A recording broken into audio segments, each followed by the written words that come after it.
What's up guys, back with another Lively Up Yourself video. This week I'm going to be looking at how you can liven up a vocal sample. So I've got this track going here.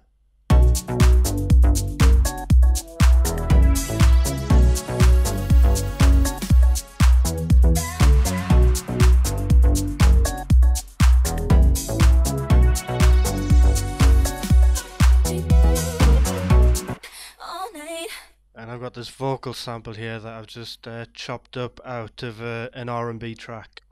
Just you, it's just us. So with the track,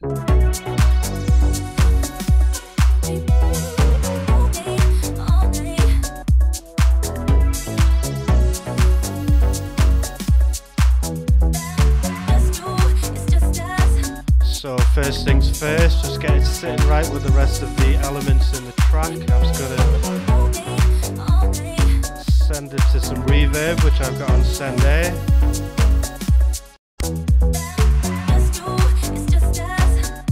And I've got a delay on send B, on send D even, sorry.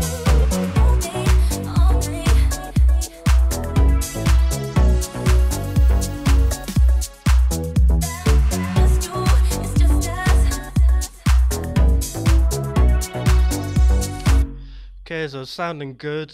Rhythmically it fits with the rest of the track, and obviously it's in key, but yeah, it's sounding a bit airy fairy, a bit tinsely, a bit too nice for this track. So first thing I'm going to do is, in this Melda Production suite, I'm going to go to my pitch shift and pitch shift folder even, and get this M auto pitch and stick this over the top of the vocal. Now what this is an auto tune plugin, so along the lines of Antares auto tune or the Waves tune or auto tune or whatever it's called. Does the same thing more or less. So in this section here, in the scale section, I'm going to click on minor, and I'm going to click on B because my track's in B minor. And now you can see on the keyboard here I've got a visual representation of the B minor scale.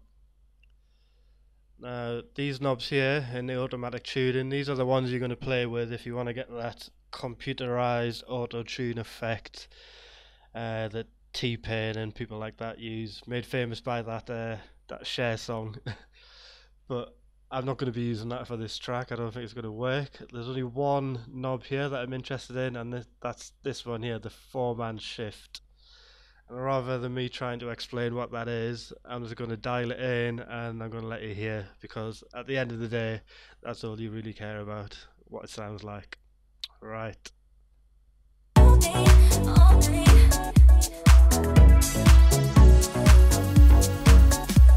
Okay, here we go.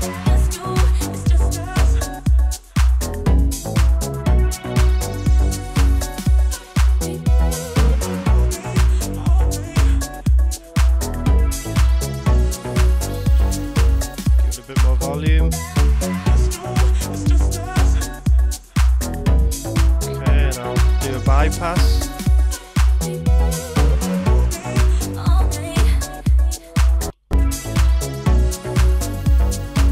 So you can hear that. You've probably heard that trick quite a few times in a lot of deep house tracks. So with the 4-man shift, it doesn't change the key of the actual sample. It just shifts the 4-mans. Right, so yeah, for the meat of the track, I'd probably have the vocal like this, just with that 4-man shift on. I think it'll work quite well. But I'm also going to set up a few things now, which I always like to do whilst I'm still in session view, so that when I get to the arrange view, everything's just nice and quick, nice and intuitive. It doesn't disrupt the creative flow so much. So I'm going to grab an audio effect rack, open it up, create a chain, create another. So I'm going to do some parallel processing here. First chain, rename dry. Second chain, I was going to rename effects. Why not?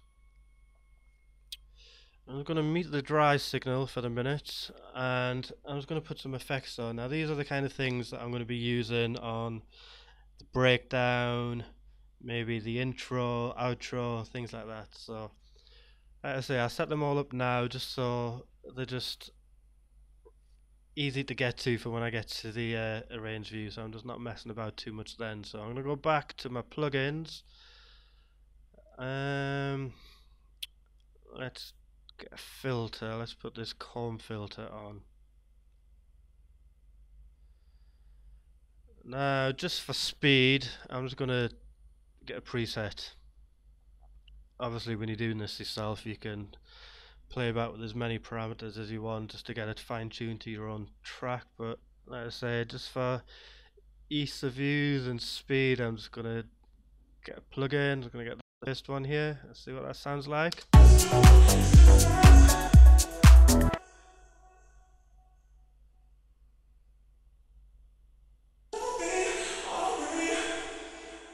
Cool, I'll do. And like I said, this is going to be for breakdown, so let's have more delay. More delay. Nope, don't want it there. I want it inside the chain. And again, I'm just going to get a preset just for speed. See what that sounds like. Okay, dial that down to 1/4.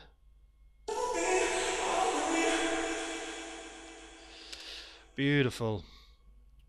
Right, I'm going to click on this, open up my macros, and I'm going to map the volume of the dry by clicking on here to the first macro, and I'm going to click on the effect volume and click it to the same knob.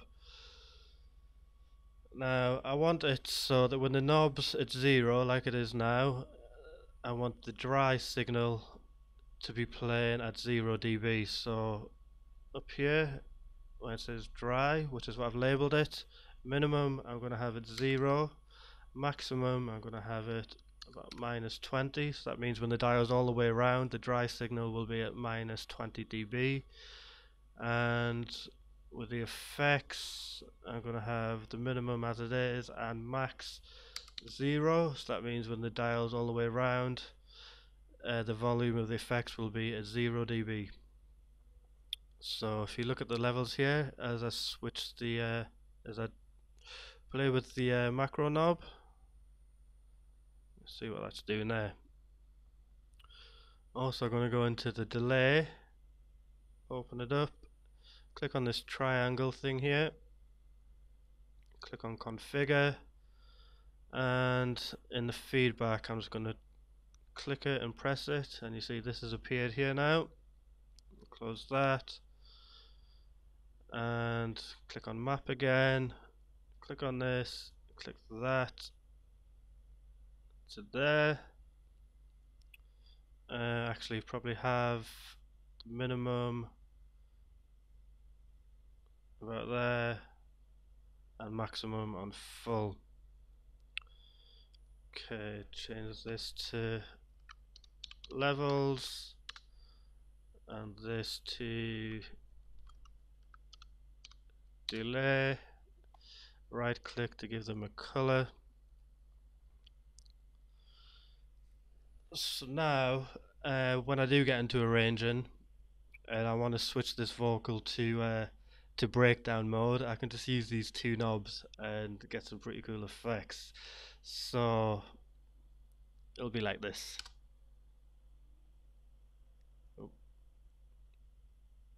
Oh, I just need to unmute the dry signal so you can hear. Try that again. So that's what it'll be like during this song, and then when it gets to the breakdown, I'll switch this knob here.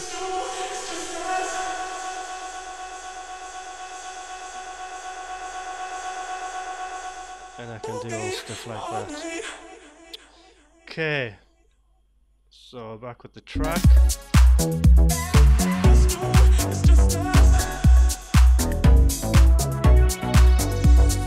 And I've also got another, so I'll just stop that again.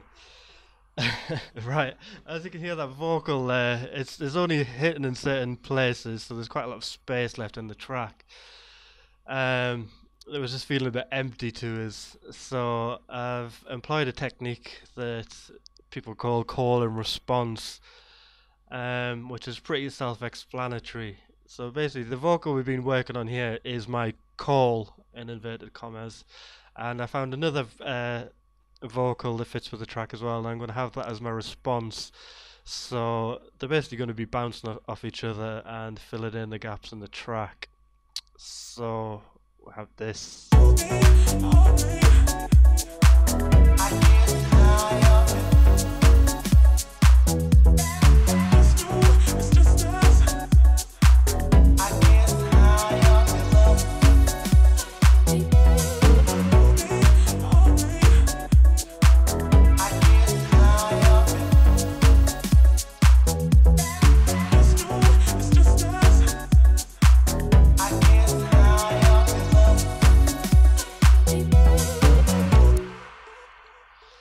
Okay, so that's it for now. Thanks for watching. Thanks to all the people who've been subscribing and requesting more tutorials. Really appreciate it.